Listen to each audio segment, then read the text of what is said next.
Welcome, kings and queens, to another episode of Unapologetic, your number one podcast. This is the show where kings and queens tell their legacies and on.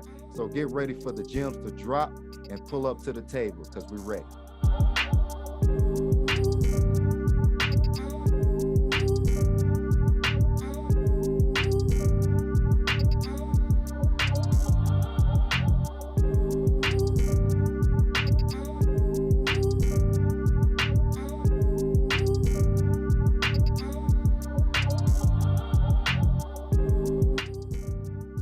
Welcome back and welcome my people to another episode of Unapologetic, your number one podcast.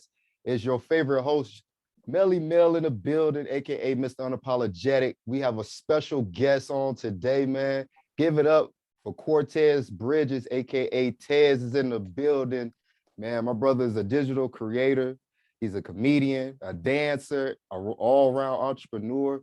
I'm happy that I finally got him on the show. It's a long time coming, man, but we're going to start it off right, man. We're going to start it off funny. And of course, we're going to start off with the right questions. You get me what I'm saying? We're going to have to pick his brain a little bit because the only thing we know him as is a comedian, but I know the brother personally. Right. He's a smart brother. So we're going to pick his brain a little bit and we're going to handle it like we usually do. What's up, bro? How you been? Yeah. Hey, first of all, I want to say thank you for having me on the podcast, man. First of all, this podcast, it's a lot of people in the podcast industry, well, especially like, you know, where we from and stuff, that say they want to do this stuff, but they don't put forth no effort. So I just want to say, you know, congratulations on getting this stuff running, man. Ooh, thank you for the salute, baby. I like that, man. For real. I appreciate that. We work hard, man. Me and bro, we put our all 20 toes down. You hear me? Sure, we're gonna make anything happen. Sure. Hey, I'm glad I could be a part of this. Man, thank you, bro. Thank you. Now, I gotta start off from the beginning, man, because a lot of people don't know like all your whole background of who Quartez is, who Tez is, man. So how did you start with this comedic type of standpoint that you have about yourself? You get what I'm saying? Because you're a funny dude, man.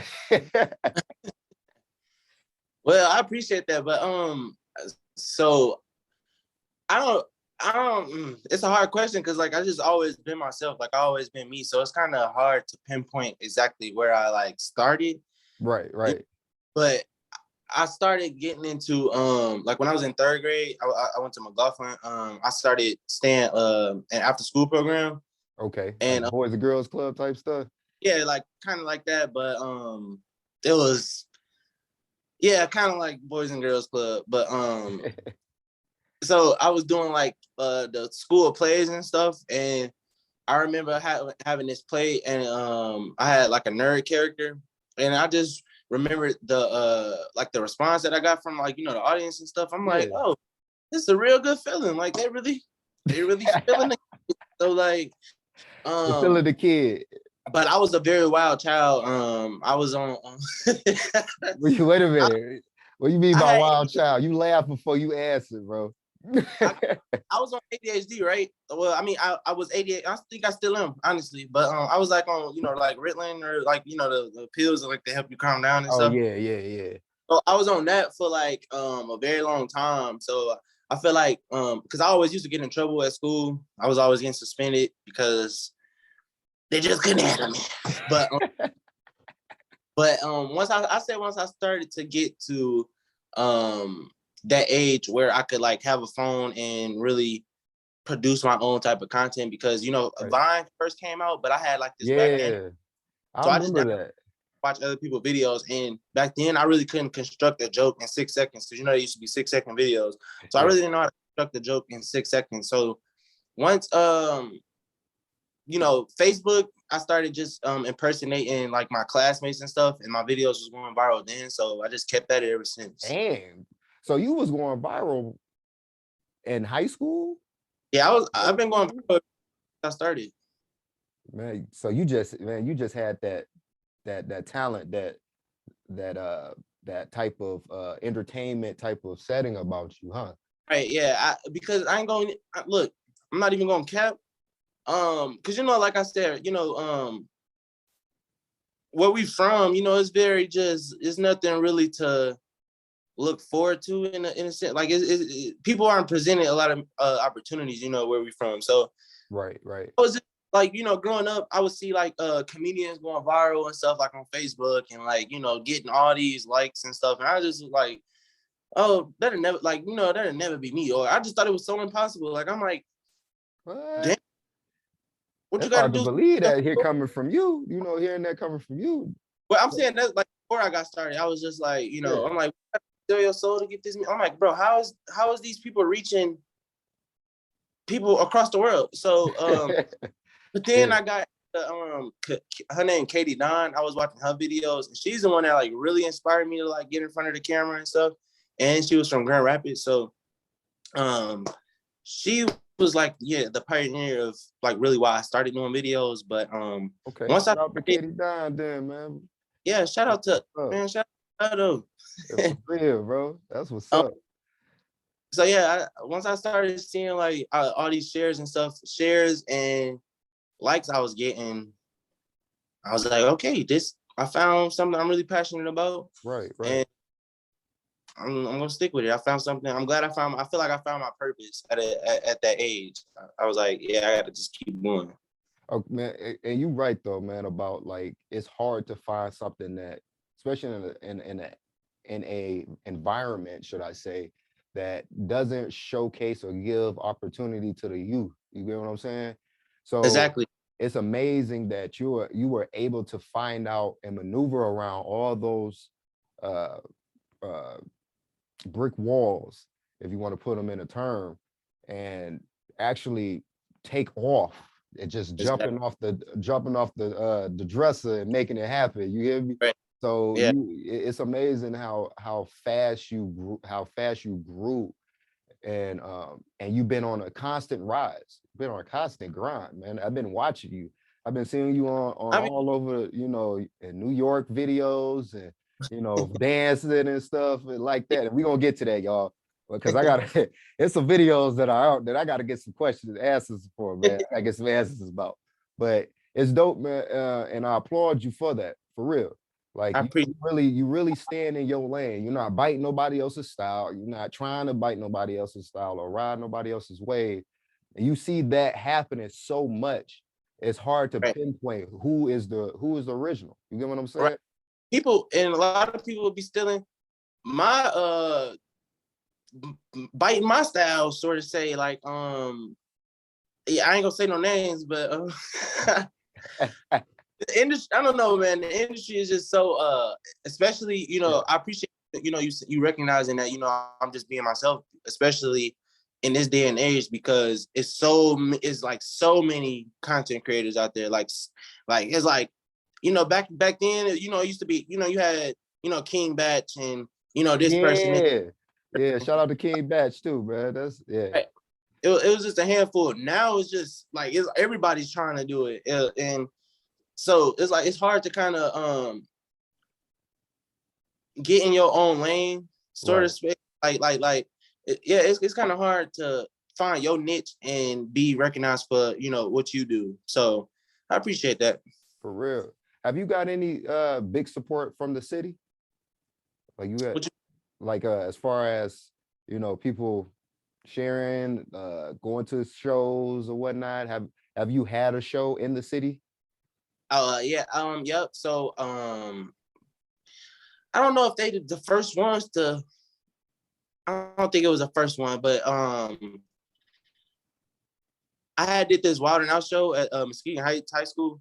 It was a nice little turnout. They paid me to come through, pay for my flight and stuff. I stay in Atlanta, so Right. to come out there, and I don't.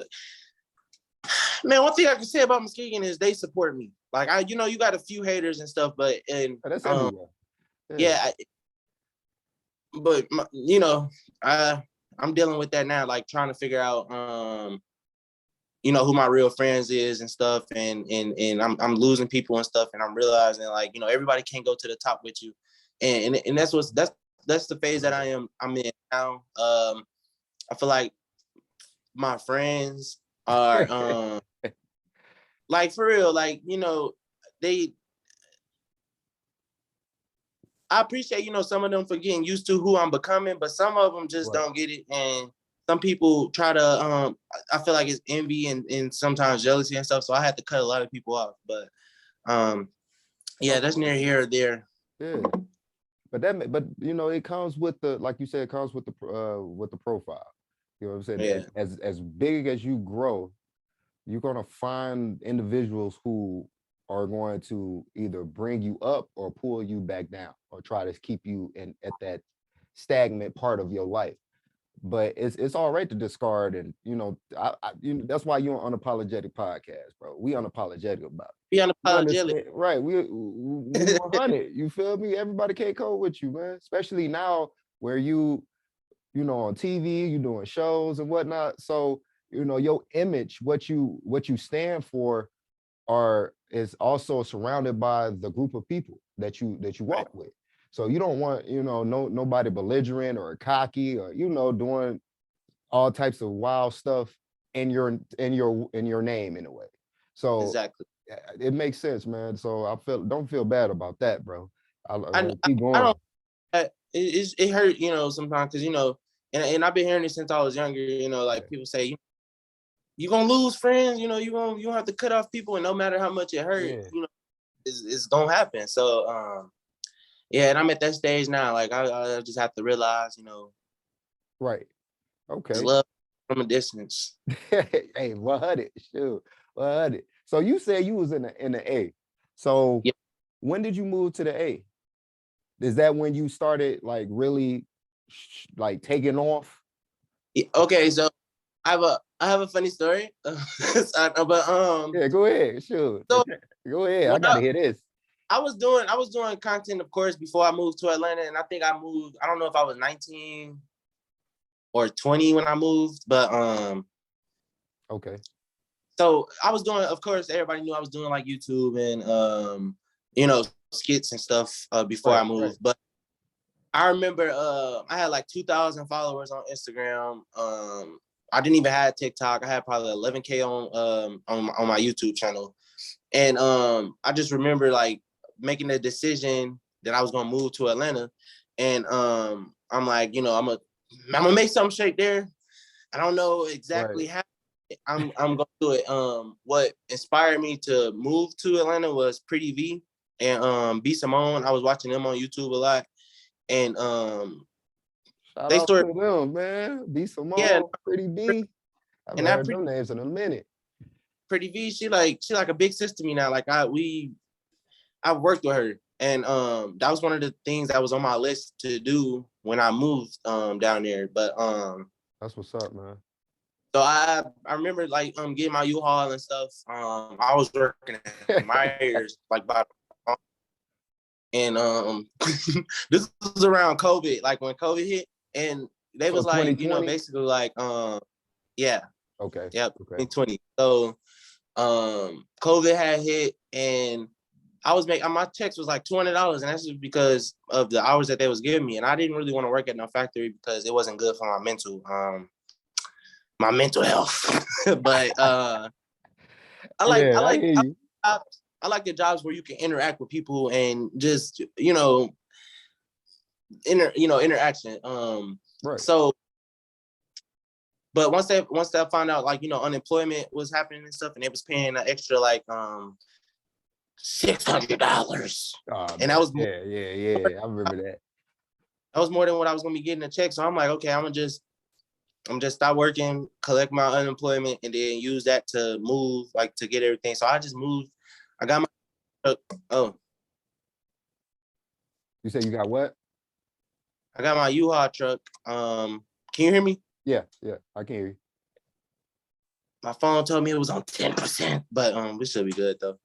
I'll grab my charger in a minute. But I grabbed my U-Haul truck, and I remember packing all my stuff up. My mom had moved to Texas a week before I moved to Atlanta. So she moved out, and then I was moving a week later. I remember crying like every other state. I remember crying, like boo-hoo crying. I was so scared. Like, I'm like, something got to shake now. Like, I don't want to come back home with empty hands, Right. Something. Right. something gotta happen. And I didn't know, I was like, it's hard, but I just kept going. So I remember I got to Atlanta. I remember manifesting like this. I had recorded this video before I left to Atlanta. And there was this one when I was dancing and I said, when I took off the wig, when I was dancing with the elder lady. Oh, yeah. So Okay, okay. I recorded that video the day that I left to Atlanta. And I was just like, once I got settled in, I was gonna post it. So about 2 days later, I like went in the laundry room because it was like the darkest place, and I lit a candle and stuff, and I was just talking to God, like, let the world perceive this video, just manifesting, talking to God and stuff, and like, posted the video, came out of the room, and it was doing like a little something, it was doing good. But then by that night, my phone was like, bro, vibrating. I had to turn my notifications off. It was booming, and then phone was just going nuts. And then that's when the Shade Room wanted to post, the Neighborhood Talk wanted to post. And then my follower, I think I got like 20,000 followers in like over a course of like 2 days. And then Kelly Clark, I know, right? Then the Kelly Clarkson show reached out, and I was on the Kelly Clarkson show from it. So wait a minute. So that video that you did in the ski, you launched it not thinking about it. Like you prayed on it, did your thing, and all of a sudden you was from 2 days, you was invited to the Kelly Clarkson show. Well, probably like a week later after that. Oh, that's what's up, bro. Dang, bro. Shoot. Yeah. Man.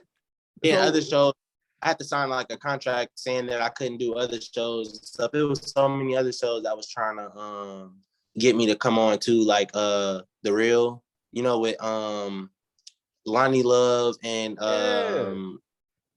Adrian Bailon and them. They wanted me to come on their show, but they ended up going with like Nene Leakes and stuff, and they was telling me like basically it was some type of they was in competition with Kelly Clarkson shows, and I couldn't do it. So, but it's all good. I was like, I'm honored just for even y'all put me in y'all right, in thought. Sure. Right. That's what's up, man. So Kelly Clarkson, man. So you got it. You got the contract to work with Kelly Clarkson on the show. How long were you within that, confined in that contract, and what all did you had to do? I think it was like 6 months. I just couldn't, disclose like any of the information, right. and stuff, and I couldn't like go on any other major platform, so to speak. Because they wanted you that bad. Right. They wanted you bad. Like you can't talk to nobody. You can't even talk to your mama. Well, nah, I tell mama everything. So right, I hear you, but that's what's up though, man. It shows the worth, your worth to them. Like they seen that you was worth it. Yeah. And so you did that for 6 months. How did that go for you? Like, what all did you experience? Who did you meet? Well, it was just a little well, it brought a lot of more opportunities to me too, because it was it was broadcasted nationally. So right after it was broadcasted, a lot of people was reaching out to me, like saying like, hey, I appreciate, you dancing with seeing like, the lady's joy and stuff that she got from you dancing with her and stuff. And my mom was passed away. Your video brought me so much joy. It was just like all the love and stuff I was getting. Celebrities was like reaching out. I got what happened after that? After the episode was broadcasted nationally, is when I gained even more followers. I forgot what, like Viola Davis posted the video. It was so many. Wow, you had Viola Davis share your video, bro? Hey, guess who else? Guess who else shared the video though? Who? Drop a name. Beyonce mama. Beyonce moms? So you know what that means, right? For real, bro. She watched yours. You know what that Dang. mean, right? What? That mean Beyonce, Jay-Z, Solange, and them seen it too. Shout out to the Jay-Z family, man. Y'all come on to the show, baby. That's what's up, man. That's what's up. So what all celebrities that you felt like that were in your book that wow, like a wow fact besides Miss Viola Davis, besides the Beyonce, Jay-Z and Beyonce, who else? Who else dropped? Who else posted the video? Yeah, yeah. Snoop Dogg, Ludacris, Snoop, Luda. Ah, man. That was my God, man. I grew, shoot, I grew up on Snoop. Shoot, yeah, that's funk right there. Shout out to Snoop, Luda. yeah. Shout out to Snoop and Luda. That's what's up, man. It's so many, bro. I can't even. We'll be here. It was so, bro. Yeah, I bet. I want to get down. I want to get to a video, man, where it looks like you was going to fall because that table looked like it was going through a seizure, bro. How hard you was dancing on that table. But what made you come up with that type of scene, that scenario, bro? Because I'm watching it, bro. I'm in the car crying. Well, I'm crying, bro. You literally getting it. and it did numbers, bro. You got, oh my God, I want to say over 100,000 views. Well, on my page, it got like 200 something thousand views, and then somebody else reposted it on their page, and they changed the caption though. They got like probably like 3 million views on it. 50,000 it's probably at 60,000 now, and like over 30,000 shares. Dang. I know, right? Y'all need to do this video the same way, man. Stop playing with my brother, man. For Baller real. Alert posted it. But yeah. Dang, bro.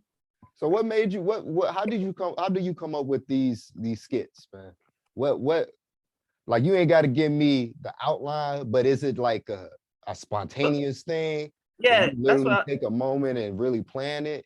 Right. So I really don't really plan content. It is more so spontaneous. Okay. Like I just do stuff. Like I said, it ties into just being myself. Right. Right. Being authentic. And just I'm finding a perfect caption for it as well. Because I got so many videos that you can change the context of a video with the caption, like, you know what I mean? So it's just that and being relatable, because like the caption was me as soon as my mom leave, and everybody did crazy stuff when once their mom left the house. It was look, yeah, that brain got you brought back some memories, bro. Sure. Right. Used to dance on the couch, flip over, fight. Yeah. Cussing, just all type of stuff. Just being a kid. Yeah, bro. So that's what you are, bro. You just a big ass kid. Yeah. Yeah, I can agree. That's what's up, man. But you though, man, you make everything goofy look cool. You know what I'm saying? And that's hard to do. Most people get irritable. Most people get like, bro, I wish you'd sit down and shut up. But you, bro, it's almost like Well, the thing is, I'm pretty sure I irritate some people. And it's just because some people just, I don't know, they soul just be kind of dark or just the energy ain't right. You hear me? Yeah, and it's just me. It's just, I feel like my purpose is just to uplift people, and at the same time, I just be myself, and I don't be caring what people think of me. And that's a lot of that's another reason why I feel like a lot of people are not elevating, because they care too much about what people think and what people are gonna say, and it's opposed to me. I don't care. Right. Okay. Let's keep it at 100. Sure. Just do you. That's all it is. Y'all hear him. Just do you. Just do you. That's it. But what the videos that I've seen besides the table one, man, you dancing at a club, I want to say, and there's you got a girl in a wheelchair, and you getting it, bro. I'm like, bro, I watched the video, man. It caught me off guard. Cause you know, it's I'm passing it, now came back. I'm like, what the hell? Bro, is he, bro, what is he doing, bro? But bro, Bro, you made the dance look, bro. It's just crazy, bro, how much energy you have, bro. I don't be knowing where it come from. I don't know, bro. I don't what my connection is with music, bro. But I promise, like when I don't know, when I hear music, dude, Right. I just be like, all right, I gotta get the move in. I gotta So, get the move. right. So have you worked with any artists since you in Like, since music is a part of, you know, who you are, you know, that music moves you. So yeah. Okay, so I like within 1 week of me moving to Atlanta, Pretty V, she, you know, she's everybody knows, you know, she does like her funny videos and stuff too, but she came out with this song called Booty Squeeze, and it was like I remember it was that. like it was like a classroom type of scene. I had so much fun, man, being around all those ladies. I could be here all day. Yeah, I bet. But I did not want to go home. No, like for real. That was my first time meeting her. Yeah. And like I said, that was on my list of stuff that I'm just like, you know, meet Pretty V. Basically, I don't say become friends, but just meet her, you know, introduce myself to her. That's what I wanted to do, work with her. Yeah. And I did that within a week of me moving to Atlanta. And she knew who I was too, because when I put my Instagram in, I'm like, you know, I was like, hey, she's so down to earth, bro, and dope. And she had like 5.2 million followers at this time. And there's a lot of people that I meet down there that are so stuck up, like that be having not even 1 million followers. And just like, oh, I don't follow people back, or they'll unfollow you once, you know what I mean, once y'all part ways and stuff like that. Be like, oh yeah, I'll follow you right now, and then later down the line they'll unfollow you. But she still follows me to this day. I have her number. You know, we talk on the phone. She's just like a big sister to me. She's real dope. Yeah. So I was in her video. I did QTeezy and Lotto's video. Which one? It's called 5-5. Okay. I was doing a Harlem Shake in that mug at the house party. You brought back the Harlem Shake, bro. I gotta see that. I never watched that video. I gotta send it to you. See that. Send it to me, bro. You gotta send that to me. Another Lotto BRS Cash and Lotto. You know the dude who sings, "Oh baby, I'm trying to." But he had a song called Cash App with Lotto. I did that song. I did that video. I was in that video, and then Saucy Santana. I did that video. And then I've done some more local artists and stuff around Atlanta too. And then I've done people in Muskegon too. I was in their video. I'm like, yeah, that's dope, bro. Doing all these celebrities videos. Yeah. You dropped a lot of big names. Shout out to everybody he dropped too, man. That's what's up, man. So now I'm ready to go to the wild and out part. Yeah. Because when I seen you do the what do you call that, the skit or the tryouts, you know, I watched the whole thing, man, and you killed it, man. Thank you. You killed it, bro. I was shocked.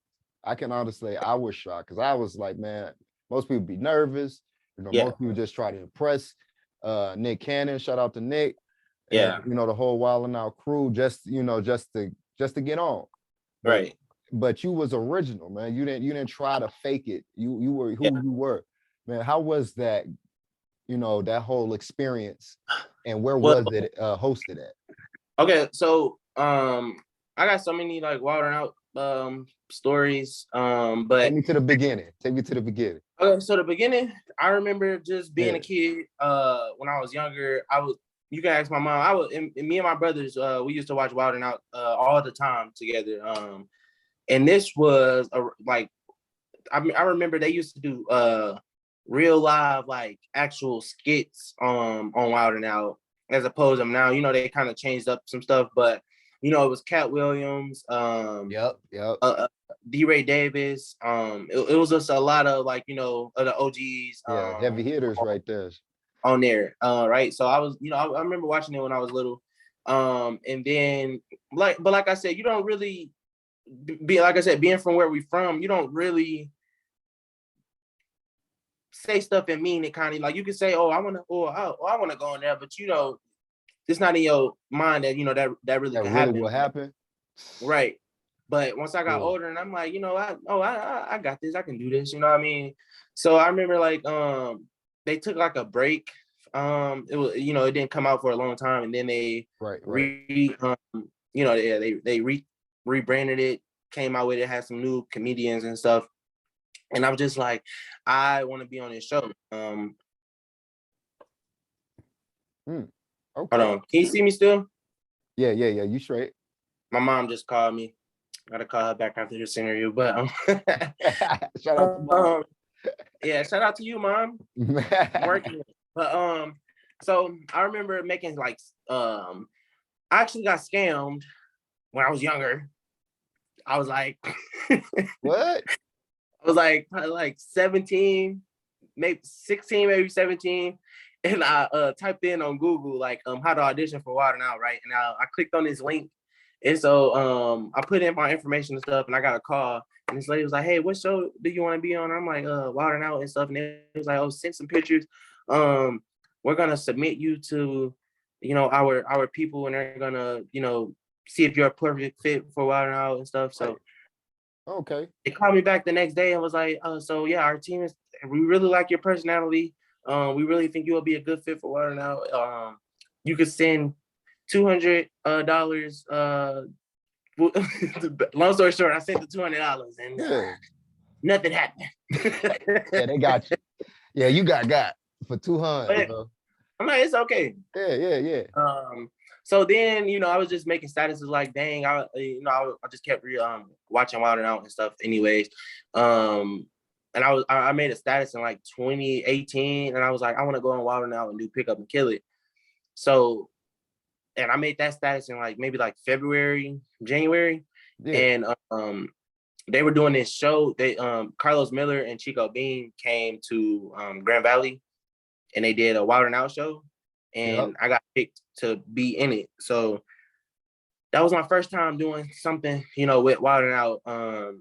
And not to toot my own horn or anything, like not just saying it because it's me, because I'm one person that can admit. Blow that horn, bro. Stop playing with yourself. I'm about to. I'm just saying, like, I admit, I'd be real with myself, and but I feel like I was the funniest one there. I was like the only one who got Carlos and Chico to laugh, and Carlos, he like tears laughing. Like, I'm like, okay.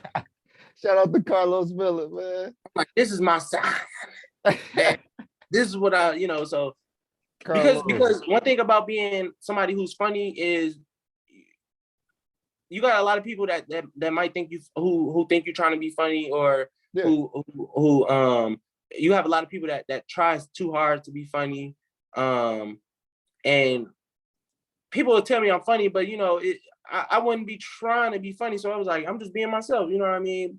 But that right there, that let me know like that I was something, that I was, this is what I was born to do. So right, of course. After that, funny story.